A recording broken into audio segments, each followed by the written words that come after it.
The great chamber of the Galactic Council stretched across half a kilometer, its curved walls displaying holographic maps of 1,000 star systems. And at its center stood Commander Xerax of the Velthari Empire, his scaled skin gleaming under the artificial lights as he received his orders for expansion into the outer rim territories. He was tall even by Velthari standards, nearly 3 meters of muscle and bone, covered in dark green scales, and his yellow eyes scanned the assembled council members with barely concealed contempt. For the Velthari were conquerors who had crushed 17 civilizations beneath their clawed feet, and Xerax saw no reason to show respect to these soft diplomats who spent their days talking instead of fighting. "Commander Xerax," the elder council member Ambassador Morth began, his forearms folded across his chest as he spoke in a grave tone. "Before you depart for the outer rim, there is a mandatory warning that all military commanders must receive regarding a particular species in that region." Xerax flicked his tongue in annoyance, a gesture of dismissal among his people, and he crossed his powerful arms as he waited for the old fool to finish speaking. "The humans," Morth continued, "have established 3 colonies on the moons of the Kepler system, and the Galactic Council has issued a permanent directive that applies to all spacefaring civilizations without exception." "And what directive would that be?"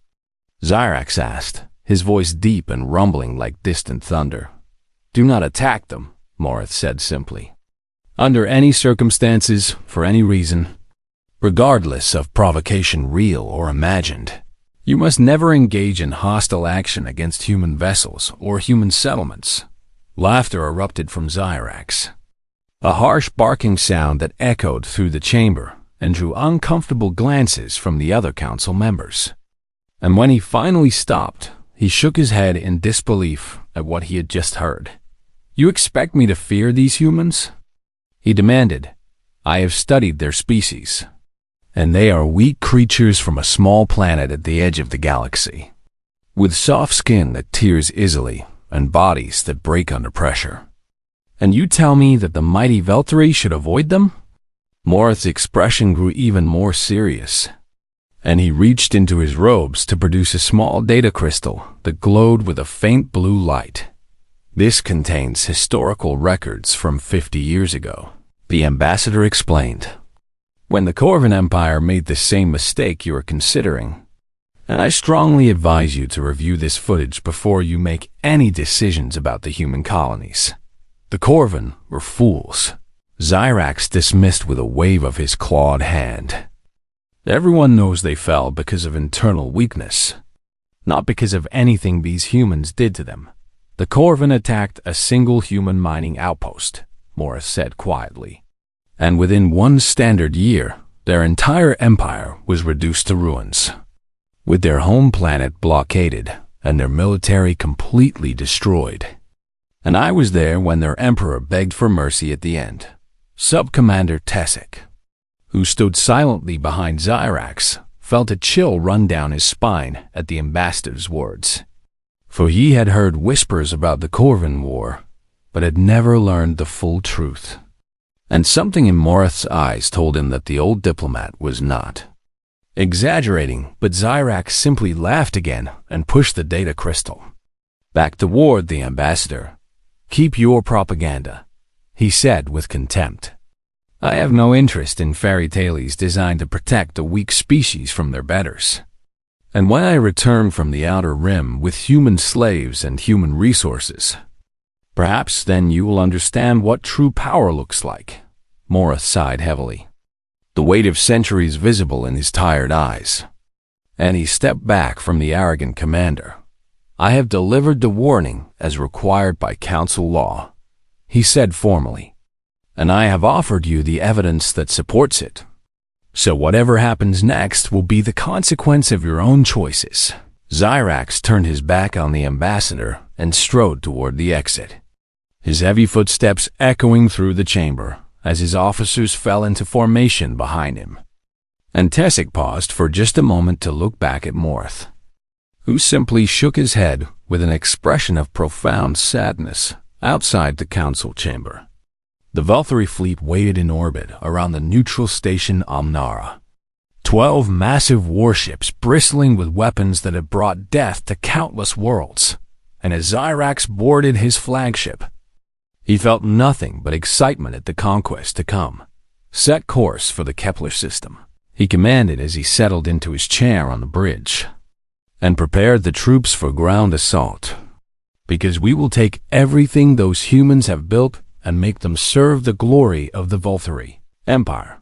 Tessic stood at his station, his claws tapping nervously against the console as he processed what he had heard in the council chamber. And finally, he gathered enough courage to speak. "Commander," he said carefully, "perhaps we should at least review the data that Ambassador Morath offered, simply as a tactical precaution before we engage an unknown enemy." Zyrax turned his yellow eyes toward his second-in-command, and the cold fury in that gaze made Tessic take an involuntary step backward. "Are you suggesting that I should fear these creatures?" the commander asked in a dangerously quiet voice. "No, Commander," Tessic replied quickly. "I merely thought that additional intelligence about any enemy would be valuable. The humans are not enemies," Zyrax said dismissively. "They are prey, and the Valkyrie do not study prey. We simply hunt them and take what we want, so unless you wish to join them in chains, I suggest you keep your concerns to yourself." Tessic lowered his head in submission, but inside his mind, a small voice whispered that they were making a terrible mistake, a voice that would grow much louder in the days to come.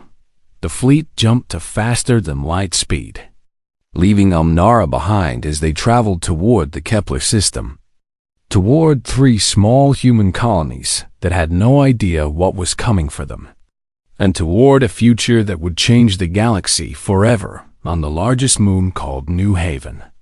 8,000 humans went about their daily lives, farming the rich soil and mining the precious minerals beneath the surface.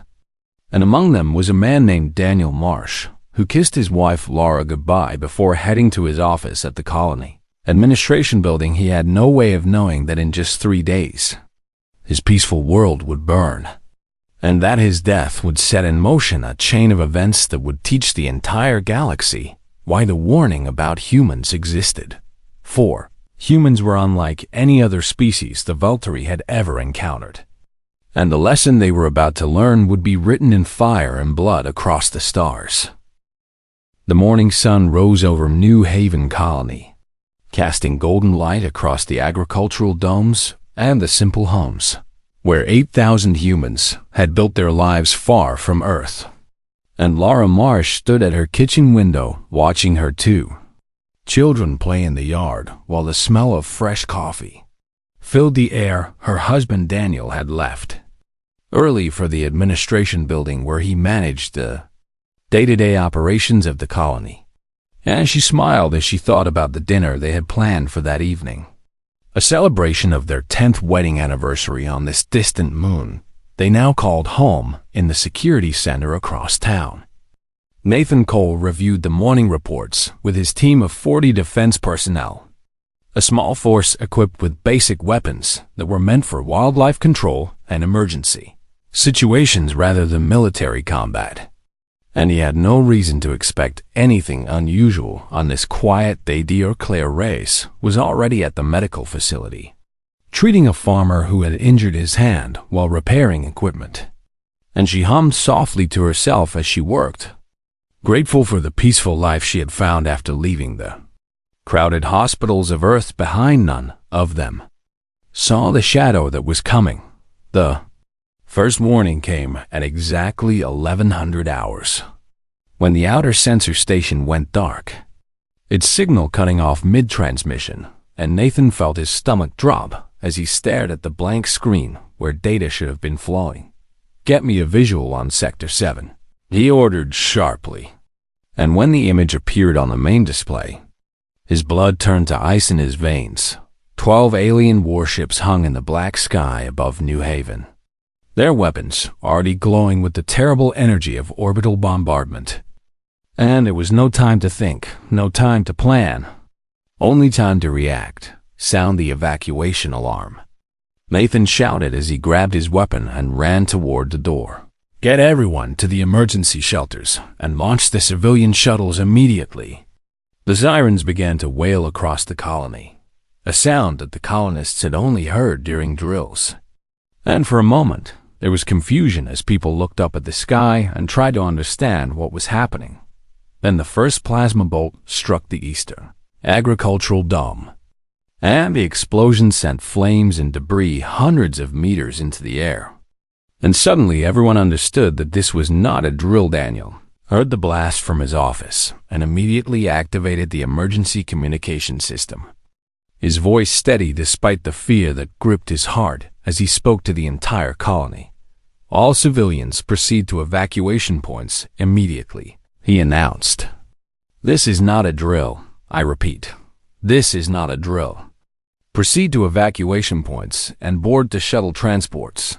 He grabbed the emergency pack from his desk and ran toward his home, pushing through crowds of panicked colonists as more explosions rocked the ground beneath his feet.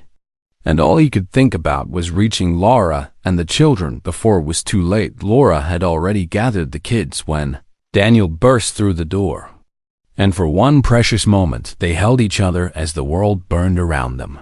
"The shuttle bay is 3 blocks north," Daniel said as he took his daughter's hand. "We need to move now." They ran through streets filled with smoke and screaming people, dodging falling debris as Valkyrie weapons continued to rain destruction from above. And Nathan appeared beside them with a group of security officers providing cover. "The shuttles are launching in 10 minutes. Nathan yelled over the chaos. "Keep moving." They reached the shuttle bay to find hundreds of colonists already crowding onto the transport vessels. And Daniel lifted his children into Laura's arms before turning back toward the colony. "What are you doing?" Laura cried out, grabbing his arm. "There are still people trapped in the eastern sector," Daniel said, his eyes meeting hers with a look of desperate determination. "I have to help them. Daniel, please." He kissed her one last time, a kiss that tasted of smoke and tears. And then he pressed something into her hand. A small data chip that contained everything he knew about the attacking ships from his years as a naval engineer. "Give this to whoever comes to find us," he said. "They will come, Laura. I promise you they will come." And then he was gone, running back into the fire to save whoever he could. The next 2 hours were a nightmare of death and destruction as the Valkyrie bombardment continued without mercy. And Daniel managed to lead 3 groups of survivors to the evacuation shuttles before a collapsing building blocked his path.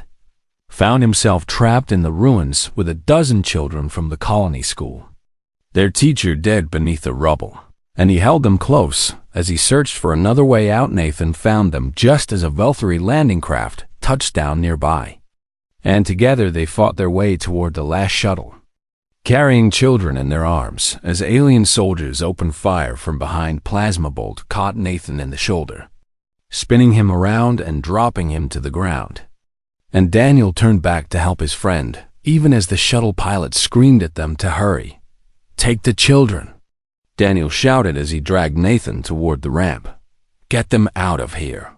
He pushed Nathan onto the shuttle and handed the last child to the waiting arms inside. And then he turned to face the Valkyrie soldiers who were closing in, buying precious seconds for the shuttle to launch. The last thing Daniel Marsh saw was the shuttle rising into the sky, carrying his friend and a dozen children to safety. And he smiled even as the enemy weapons found him, because he knew that Laura and his children were already among the stars.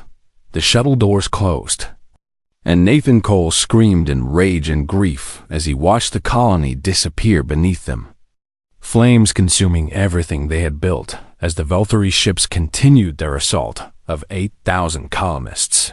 Only 2,000 escaped that day, and 300 more were captured by the invaders to be taken as slaves. But deep in the wreckage of the medical facility, an emergency beacon activated automatically, sending a signal across 50 light-years of space, a signal that contained coordinates and attacker. identification, and a number that would echo through the halls of power on Earth: 1,800 dead, 300 captured, and somewhere in the cold darkness between stars. That signal reached the ears of people who would not rest until justice was served in the council chamber on Amnara. Ambassador Morath received word of the attack and closed his eyes in sorrow, for he knew what was coming next. And he almost pitied the Velthari for the storm they had brought upon themselves. The humans were coming, and they would not stop until the end. The emergency beacon reached Earth Command Headquarters exactly 6 hours after the attack on New Haven. Its signal cutting through the vast distances of space to deliver news that would shake humanity to its core. And Admiral Grace Patterson stood frozen before the main display as she read the casualty report for the third time: 1,800 civilians dead, including women and children. 300 more taken prisoner by an alien force, identified as the Velthari Empire human colony, destroyed without warning or provocation. She was a woman of 60 years with silver hair and steel-gray eyes that had seen too many battles. And in all her decades of service, she had hoped never to see this particular alarm activated. But here it was, flashing red on every screen in the command center. "Get me confirmation on those numbers," she ordered. Her voice calm despite the cold fury building inside her chest. "Confirmed, Admiral," her aide replied. "We have matching reports from the survivor shuttles that reached the Kepler relay station. And one of the refugees has requested a direct communication with you. Put them through." The screen flickered to show a woman with haunted eyes and ash still clinging to her hair. And Admiral Patterson recognized the look of someone who had lost everything but refused to break. "Admiral, my name is Laura Marsh," the woman said. "My husband was the colony administrator of New Haven, and he died getting our people to safety. I am sorry for your loss." "Mrs. Marsh," Laura held up a small data chip, the same one Daniel had pressed into her hand before running back into the fire. "Before he died, my husband recorded detailed sensor data about the enemy ships," she explained. "Their weapons, their shield frequencies, their formation patterns, everything he could gather from his engineering background. And he told me to give this to whoever came to find us." Admiral Patterson leaned forward with sudden intensity. "Your husband was a naval engineer?" "He served 12 years before we moved to New Haven," Lavra confirmed. "And he never stopped thinking like one. So when the attack began, he started analyzing the enemy instead of just running." "Send that data immediately," the Admiral ordered.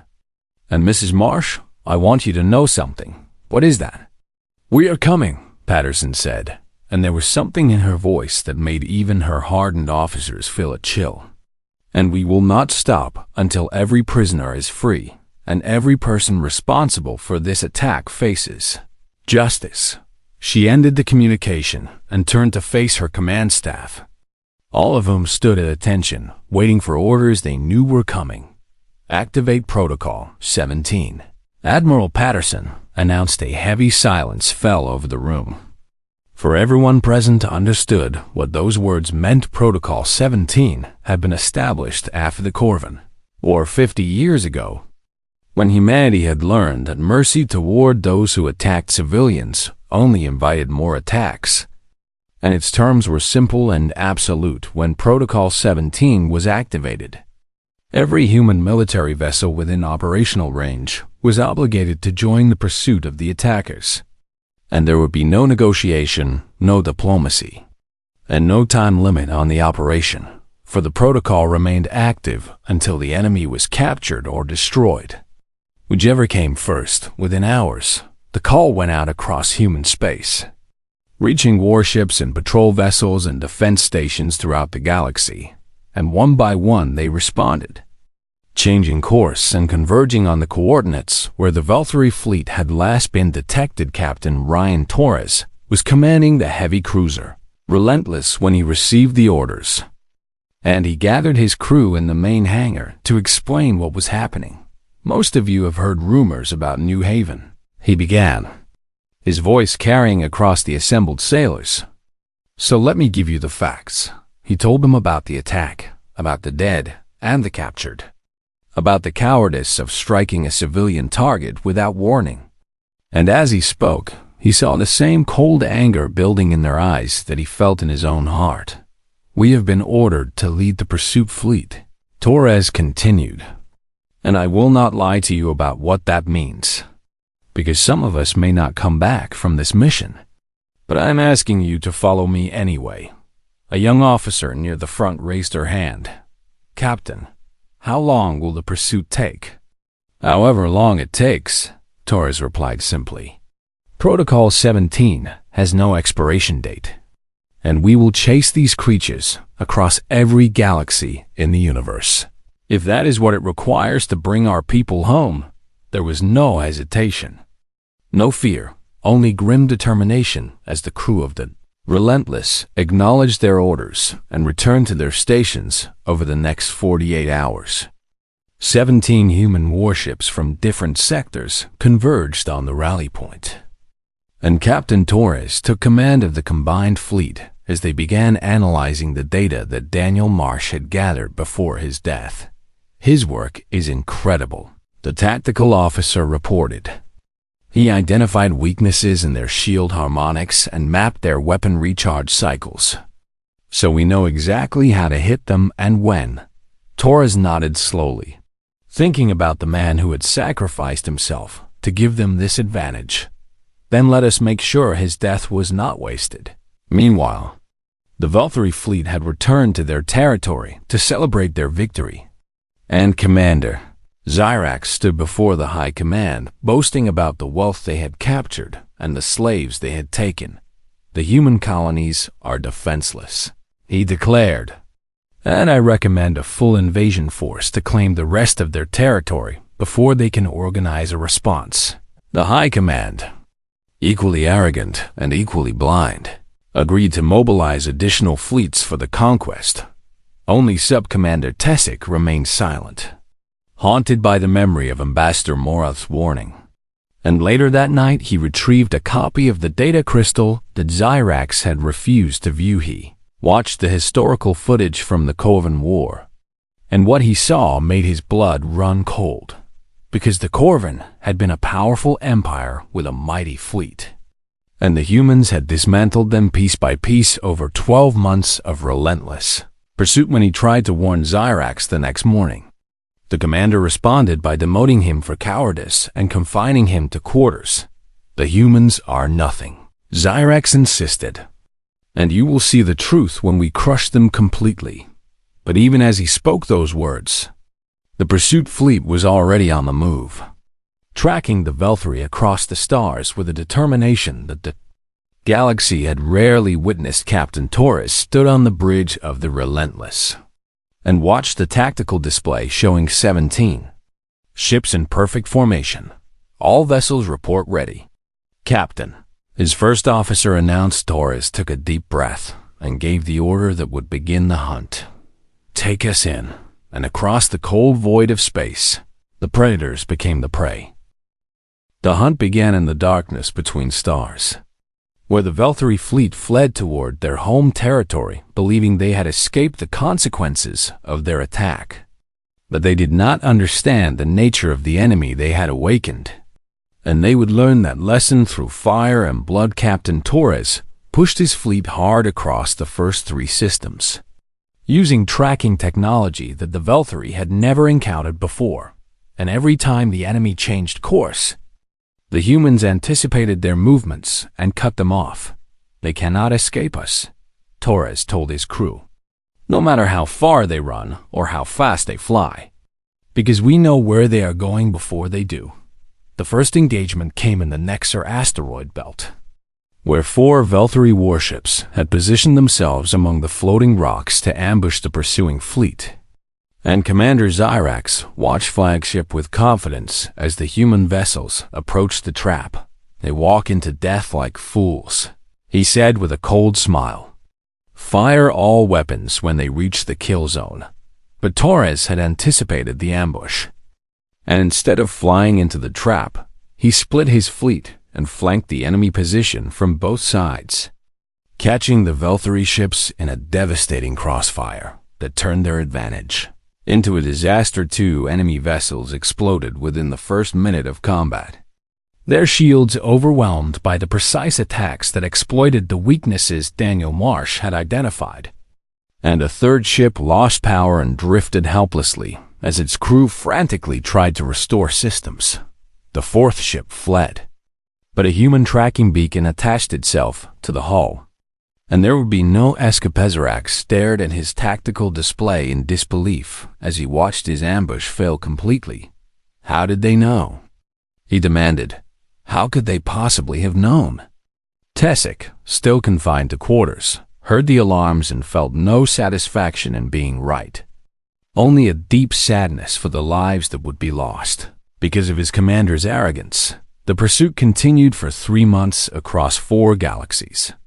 And with each passing week, the human fleet grew stronger while the Valkyrie forces weakened. Because every time Zorax called for reinforcements, the humans intercepted them before they could arrive. News of the hunt spread across the galaxy, and other species watched with a mixture of fear and dark satisfaction. For the Valkyrie had made many enemies during their centuries of conquest, and there was a certain justice in seeing them hunted by creatures they had dismissed as prey. Ambassador Morath received regular reports at the Galactic Council, and when Zyrax finally sent a desperate plea for intervention, the old diplomat simply shook his head.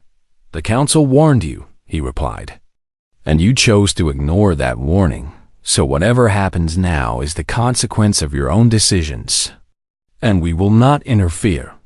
The communication ended, and Zyrax realized for the first time that he was truly alone during the second month of the pursuit. Lieutenant Maya Chen led a rescue team onto a damaged Valkyrie transport vessel that had been crippled in a skirmish, and what they found inside made even the hardened soldiers weep with rage. 50 human prisoners were chained in the cargo hold, starving and beaten and covered in wounds from Valkyrie torture. And among them was a teenage boy named Eric, who looked up at his rescuers with eyes that had seen too much horror. Are you real? He whispered as Maya cut his chains. We are real, she promised.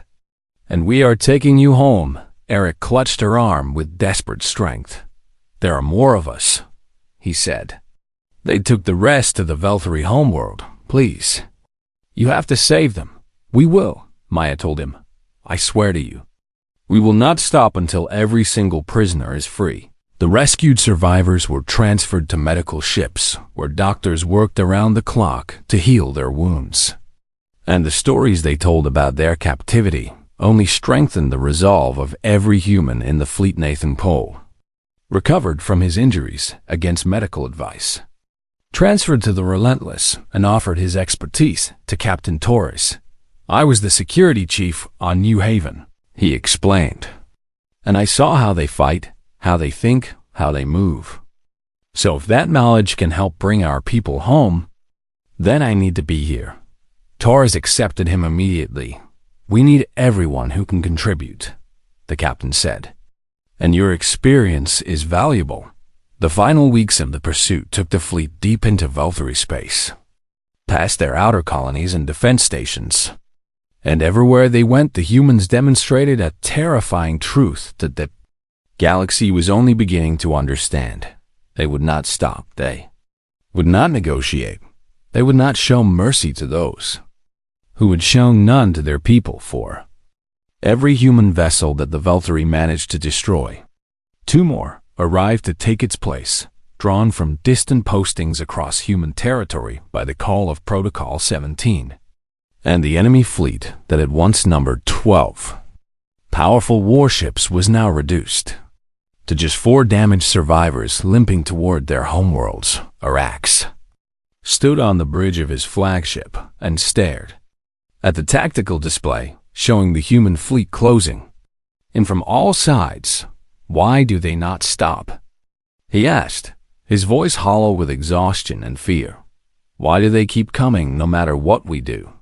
His officers had no answer, because they had never faced an enemy like this before. An enemy who counted their losses and continued forward anyway, who measured victory not in ships destroyed but in prisoners rescued, who refused to accept any outcome except complete success as the fleet reached the edge of Valtteri space. Torres received a communication request from the enemy flagship commander Xyrax appeared on screen. His scales dull with stress and his yellow eyes haunted by the nightmare he had created. "Human commander," he said, "I wish to negotiate terms for ending this conflict." Torres looked at the alien who had ordered the destruction of New Haven, who had murdered 1,800 innocent people and enslaved 300 more. And he felt nothing but cold determination. "There is only one term," Torres replied. "Release the prisoners and surrender yourself to face justice before the Galactic Council. And if you refuse, we will continue this hunt until nothing remains of your fleet or your empire." Xyrax stared at him in silence. "Searching for weakness and finding none, you would pursue us forever?" he asked. "We would pursue you across every galaxy in the universe," Torres confirmed. "For as long as it takes and at whatever cost we must pay, because that is what it means to be human." The communication ended, and Torres turned to his crew. "Prepare for the final assault," he ordered. "We finished this at their homeworld, and the fleet jumped to faster-than-light speed, carrying the weight of New Haven's dead toward the reckoning that awaited at the end of the hunt." The Valtteri homeworld hung in space like a green jewel surrounded by defense platforms and orbital stations. And Commander Xyrax believed that these defenses would finally stop the relentless human pursuit that had followed him across 4 galaxies. He was wrong, Captain. Torres did not order an immediate attack when the human fleet arrived, for he was not interested in destruction for its own sake. And instead, he positioned his ships in a perfect blockade formation that sealed every route in or out of the system. Nothing enters and nothing leaves. He announced to his fleet, "We will wait as long as necessary." The blockade began, and within weeks the Valtteri economy started to collapse as trade ships could not reach their destinations and supply convoys were turned back by human patrols.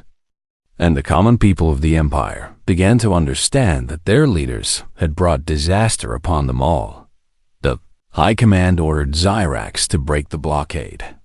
But every attempt failed against human defenses that seemed to anticipate every move. And slowly the realization spread that this war could not be won through force. In his quarters aboard the crippled flagship, Sub-Commander Tessic made a decision that would change the course of history, contacted a group of officers who shared his concerns. Soldiers who had watched their empire march toward destruction under the leadership of fools. And together they formed a plan to save what remained of their civilization. "The humans do not want conquest," Tessic explained to his conspirators. "They want justice, and they want their people returned. So if we give them what they want, perhaps we can end this nightmare." The others agreed, for they had seen enough death and wanted no more. Tessic managed to send a secret communication to the human fleet. And when Captain Torres received the message, he listened carefully to the proposal. "I can deliver the prisoners," Tessic promised. "All 243 survivors, including the children. And in exchange, I ask only for safe passage for myself and those who help me." Torres consulted with Admiral Patterson back on Earth, and the answer came quickly. "Accept the offer," Patterson ordered. "The prisoners are our priority above all else." The exchange was arranged for neutral ground, a small moon between the human blockade and the Valtteri defenses, and Dr. Claire Reyes was among the medical team that waited anxiously for the transport to arrive when the doors opened and the first prisoners emerged. Claire felt tears streaming down her face as she rushed forward to help them.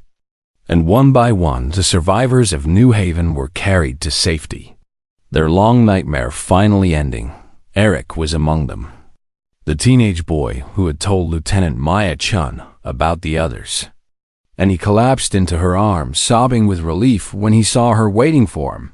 "You came back," he whispered. "You really came back. I promised," Maya replied. "And humans keep their promises, with the prisoners safely aboard human vessels." Captain Torres sent a final communication to Commander Xyrax. "The time for negotiation is over," Torres said. "You have 2 choices remaining, and I suggest you consider them carefully." "What choices?" Xyrax demanded, his voice cracking with desperation. "Surrender yourself to face trial before the Galactic Council for crimes against humanity, or watch as we systematically destroy every military installation in your empire until nothing remains." The High Command screamed at Xyrax to fight, to die with honor rather than submit to these inferior creatures. But as Xyrax looked at the tactical display, showing his shattered fleet and his blockaded world, something inside him finally broke. "I surrender," he said quietly, and the words tasted like ashes in his mouth. The trial took place in the Great Chamber of the Galactic Council, the same room where Ambassador Morith had delivered his ignored warning, and representatives from 100 species watched as the evidence of Velthor crimes was presented for all to see. Footage from the attack on New Haven played on the massive screens, showing the bombardment of civilian homes and the murder of innocents. And when it was finished, the chamber fell into horrified silence. Laura Marsh was given the opportunity to speak, and she stood before the assembly with the quiet dignity of someone who had lost everything but found the strength to continue. "I am not here to ask for vengeance," she said, her voice steady and clear, "because vengeance will not bring back my husband or the 1,800 others who died that day. But I am here to ask for one thing." She looked directly at the council members, her eyes holding theirs without flinching. "I ask that you remember this day and ensure that no other family suffers what mine has suffered. Because if this warning is heeded, then perhaps some good can come from all this pain." The council delivered its verdict swiftly, for the evidence was overwhelming and the crime was unforgivable, and the Velthori Empire was placed under strict sanctions. That reduced their military to a small defensive force and required them to pay reparations to the survivors of New Haven for generations. Takama Xyrax was sentenced to imprisonment for the remainder of his natural life, and as he was led away in chains, he passed Sub-Commander Tessek, who had been granted immunity for his role in freeing the prisoners. Their eyes met briefly, and Xyrax saw no triumph in his former subordinate's gaze, only sorrow for all that had been lost. 1 year later, a young alien commander stood in the council chamber receiving his first briefing before deployment to the Outer Rim. An Ambassador Morith approached him with the same data crystal he had once offered to Xyrax. "There is a warning you must hear," the old diplomat began, "about a species called humans." The young commander listened carefully, and when Morith finished speaking, he asked the question that Xyrax should have asked: "Why are they so dangerous?" Morith played the historical footage, not just from the Coven War now, but also from the hunt across galaxies that had brought the mighty Velthori to their knees. And the young commander watched in growing understanding. "They are not the strongest species," Morith explained. "Not the oldest, not the most advanced, but they have something that no other civilization possesses." "What is that?" "They never stop," Morith said simply. "When you attack their people, they remember. And they come for you no matter how far you run or how long it takes, because to them, every life matters enough to fight for." The young commander nodded slowly, and when he departed for his assignment, he carried with him a deep respect for the small creatures from the edge of the galaxy, far away on Earth. Captain Ryan Torres stood before a memorial wall where the names of the New Haven victims were carved in stone, and he found Daniel Marsh's name among the 1,800 others who had given their lives. He placed a small stone beneath the name, an ancient human tradition of remembrance that promised the dead would not be forgotten. A message appeared on his communicator from Admiral Patterson informing him that a new threat had emerged in the Andromeda sector and the relentless was needed. Torres looked up at the stars one last time, thinking about what it meant to be human in a galaxy full of predators who saw weakness where there was strength. And he smiled because he knew the truth that the rest of the universe was still learning humans were survivors, protectors and hunters when they needed to be. And the warning would echo across the galaxies for 1,000 years to come. Though not attack the humans, they will hunt you across the galaxies, and they will never stop.